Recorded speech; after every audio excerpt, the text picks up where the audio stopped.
que Pedro Castillo intentara dar un golpe de Estado o están reclamando la actuación del Congreso? Antes de entrar a tu pregunta, quisiera mencionar lo siguiente. La democracia en el Perú siempre ha sido una caricatura.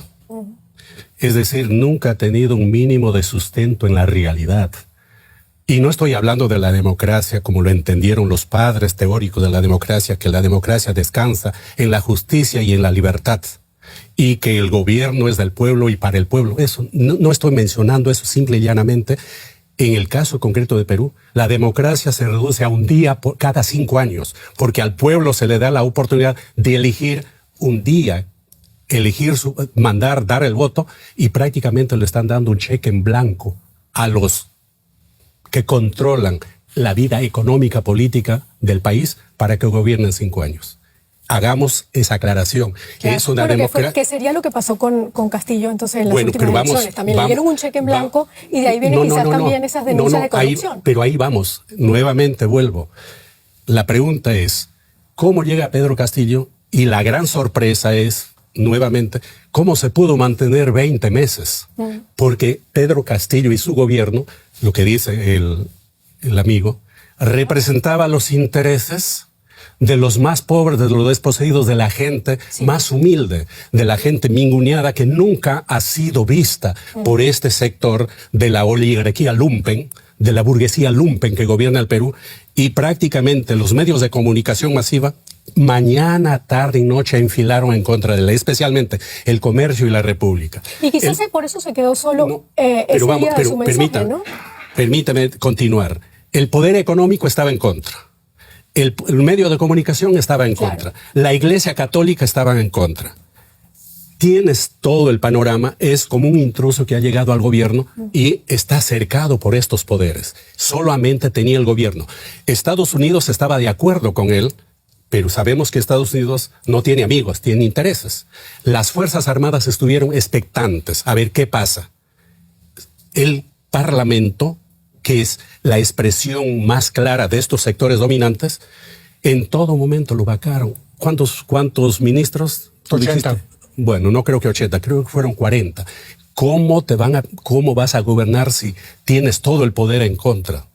Con esto no quiero decir nuevamente que no han tenido una serie de problemas o incapacidades en no entender, organizar al pueblo. Y termino diciéndote esto. La gente que lo apoya es la misma gente que está queriendo desde los años 60, 70, 80 que ese país cambie. Claro. Julio, ese país tiene que cambiar. Julio, entiendo perfectamente lo que me estás diciendo, estos antecedentes y que bueno, que Pedro Castillo realmente en estos meses que le tocó gobernar estaba cercado por los distintos poderes. Pero me gustaría preguntarte y saber sí o no, para ti, ¿qué fue lo que pasó ese miércoles? ¿Fue un golpe de Estado lo que hizo Pedro Castillo al intentar cerrar el Congreso? Si mira a los antecedentes, ¿qué fue para ti eso? Es que decir eso, sí o no, es una... O sea, pero cuando haces un análisis no puedes estar... ¿El Congreso? Te digo concretamente, si la mayoría de la población en el Perú quería que lo cierren el Congreso, está bien que lo cierren. ¿Por qué? ¿El cuánto por ciento de la población apoya al Congreso? Solo el 4%. Entonces, claro. ¿a quién representa ese Congreso? Claro. No representa a nadie, si solo es el 4%. Sí, ¿a nombre de quién hablan? Pero entonces habría que llamar a la elección de una constituyente para cambiar la Constitución. Lo quería hacer, ¿no? Lo quería hacer y todo. Era imposible, pero no lo dejaban. No, pero hablamos de él como presidente. En ese momento que sale él a dar ese mensaje, ¿contaba con el apoyo suficiente para cerrar el Congreso del país? Pero vamos, precisamente, tenemos que buscar algún nivel de explicación desde algún tiempo atrás. En principio, la gran pregunta para mí es cómo Pedro Castillo y el grupo que lo llevó a ser presidente, cómo ganaron las elecciones en Perú. Porque si conocemos la sociedad peruana, es una sociedad, especialmente las clases dominantes, los que controlan ese país, es una sociedad clasista, racista y culturalista. Además de ese sector que controla el Estado, controla el poder económico, controla las Fuerzas Armadas, controla los medios de comunicación, controla el poder judicial y por lo tanto controlaba también el Parlamento y tenía la venia del extranjero, o tiene la venia del extranjero, especialmente de los Estados Unidos. Entonces, cuando Pedro Castillo y el grupo que lo lleva al gobierno, entonces diferenciamos claramente lo que es poder y lo que es gobierno. Claro. Simplemente es un gobierno que tiene todo en contra, absolutamente todo en contra. ¿Y eso que hizo Castillo el miércoles 7 de diciembre fue para defenderse o fue más bien desesperación porque sabía que lo iban a destituir finalmente el Congreso? No hay información. Lo que podríamos hacer nosotros es especular. Exacto. Lo que podríamos es especular. Yo pienso que en ese caso concreto que tú mencionas hubo algo así como una trama, en el sentido que le ofrecieron apoyo, especialmente, hablemos en Perú concretamente, el rol que juegan las Fuerzas Armadas. Las Fuerzas Armadas es clave y fundamental. La historia política de Perú está íntimamente ligada al rol de las Fuerzas Armadas. Es posible que ellos lo hayan ofrecido el apoyo, pero fue una trampa. Él cayó en la trampa y, en resumidas cuentas, terminó en lo que terminó porque el Parlamento, ya lo dijo acá el amigo periodista, han venido trabajando desde antes que Pedro Castillo sea presidente. Y ya estaban llamando a las Fuerzas Armadas para vacarlo. Nuevamente, insisto, en el caso concreto peruano, la democracia siempre ha sido una caricatura. Nunca ha funcionado con un mínimo de principios. Se ha reducido a dar la oportunidad al pueblo que vaya una vez cada 5 años a elegir su representante y se acabó. Porque si no, ¿cómo explicamos que el 70% de la población en Perú está en extrema pobreza? ¿Cómo explicamos qué ha hecho la democracia por los indígenas? ¿Qué ha hecho la democracia por los obreros? No ha hecho absolutamente nada en 200 años. Es decir, la democracia solamente es en el papel. La Constitución es en el papel. La ley es en el papel. En los hechos concretos, reales. ¿Por qué la gran mayoría de la población ahora está pidiendo el cierre del Congreso? Una nueva Constitución. Claro. ¿Por qué? ¿Están locos? ¿O es porque ellos han aprendido que definitivamente ese país tiene que cambiar? Ese país plagado de clasismo, de racismo, estoy de acuerdo. Tú estás hablando de los errores de la democracia en el Perú, pero paradójicamente, Julio, la embestida contra la embestida contra las instituciones que acabamos de ver fue parte de Pedro Castillo. No estamos hablando de otros gobiernos. Fue Pedro Castillo el que quiso, por ejemplo, cerrar el Congreso. Entonces, ¿cómo ves tú ese apoyo de los gobiernos o de algunos gobiernos de izquierda a Pedro Castillo, que embistió contra las instituciones democráticas del país? Pero la primera pregunta, ¿por qué se dio ese caso? Porque los otros gobiernos, como Toledo, como Alan García, simplemente eran gobiernos que pasaban exactamente a defender los intereses de esa gran burguesía lumpen que gobierna y que es dueña del Perú. Claro, pero si hablamos de la defensa de la democracia, porque es una democracia maltrecha la que ha tenido Perú todo el tiempo y estamos hablando de un presidente progresista, ¿cómo explicas que ese presidente progresista intente cerrar una de las instituciones de la democracia? Bueno, pero porque un punto fundamental es ¿qué quiere el pueblo? ¿Quién es el soberano? ¿Son las instituciones anquilosadas? ¿Son las élites o es que las mayorías nacionales quieren el cambio de constitución, quieren el cierre del Congreso, organizar un nuevo Congreso, una nueva constitución? ¿Por qué? Porque esa constitución y ese parlamento no le representa. Tú acabas de decir que ese parlamento que lo ha vacado a Pedro Castillo solo representa el 4% del interés nacional. No, eso lo dijiste tú. No, tú lo acabas de decir. Se dice que es el 6, entre el 4 y el 6. ¿Qué demuestra eso? ¿A quién representa? Entonces, esa democracia representa a quién. Representa simple y llanamente a un pequeño grupo que históricamente ha dominado ese país.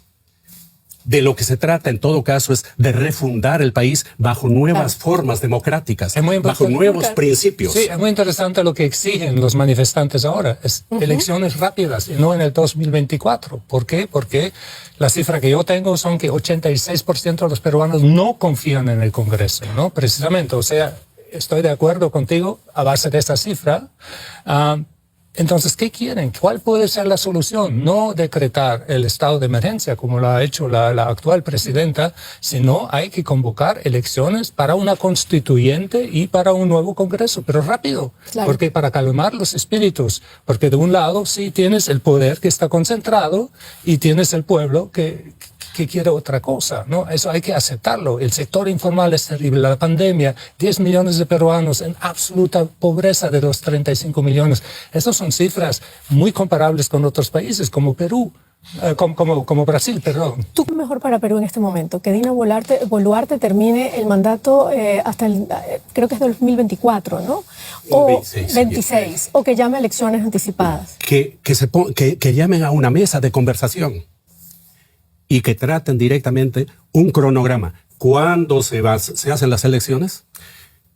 Es ligado a las elecciones llamar para una nueva constitución y ver, sobre todo, y con esto termino, ese país se tiene que refundar desde sus raíces. ¿Por qué? Porque cambiando constitución, cambiando parlamento, cambiando gobierno, no se soluciona nada. Eso es un problema que viene desde hace 200 años. Parece que Perú va para ser un estado fallido. Pues no tan extremo como Haití, por ejemplo, pero 6 presidentes en 4 años, 5 gobiernos bajo este presidente. 6 presidentes en 6 años. En 5, creo. En 5 años. Pero es increíble, ¿no? Claro, y hay que supuesto. buscar una salida. Y esta mesa redonda o el gobierno de concertación nacional tiene que tomar decisiones como para una constituyente, para un nuevo Congreso, para cambios fundamentales, porque bueno, el fenómeno es igual en toda Latinoamérica, la pobreza absoluta de la mayoría o de gran parte de la población y la riqueza interminable de la oligarquía y de los que trabajan con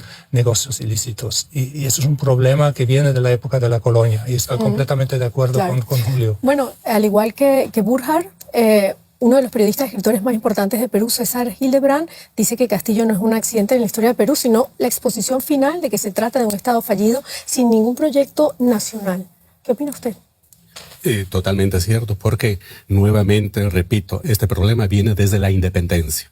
Si me permites, mira, se organizó un Estado comandado por los criollos. Luego continúa con la plutocracia del guano y el salitre. Continúa con la llamada república aristocrática. Luego con la oligarquía hasta llegar en los últimos 30 años, a partir de Fujimori, en una república narco, en una república que está contaminada yo no hablo de la corrupción porque es un tema ya generalizado, no solo en Perú, no solo en América Latina, sino también en China, en Rusia. Miren lo que está pasando en Europa con la Unión Europea. Entonces, lo he dejado ese tema de la corrupción porque está de más hablar. Entonces, en concreto, nunca ha habido esa burguesía peruana que ha tenido una mirada con interés nacional. Es decir, queremos ser burgueses, explotemos, pero demos algo a los demás. Hagamos que algo gotee y para los más pobres saquemos a esa gente que está en condiciones de siervos, en condiciones de casi infrahumanas. Hay que hacerles ciudadanos con derechos, con deberes, que vayan sus hijos a la escuela, que vayan al colegio, que tengan oportunidades, pero eso está desde la independencia hasta el momento está sentenciado.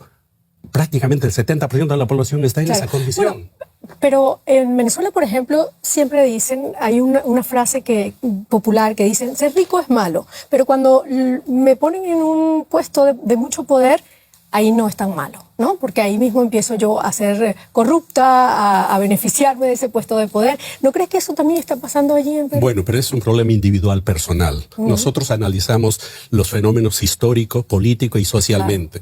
Porque si vamos a estar viendo el caso individual, personal... Claro, pero no sacar la corrupción, ¿no? La corrupción también tiene que formar parte de ese análisis de la sociedad. Sí, yo le he sacado la corrupción porque está de más hablar de la corrupción. Me refiero a eso. Es decir, la corrupción es el único acto democrático que existe en América Latina y en el Perú. ¿Por qué? Porque contamina desde lo más alto hasta lo más bajo.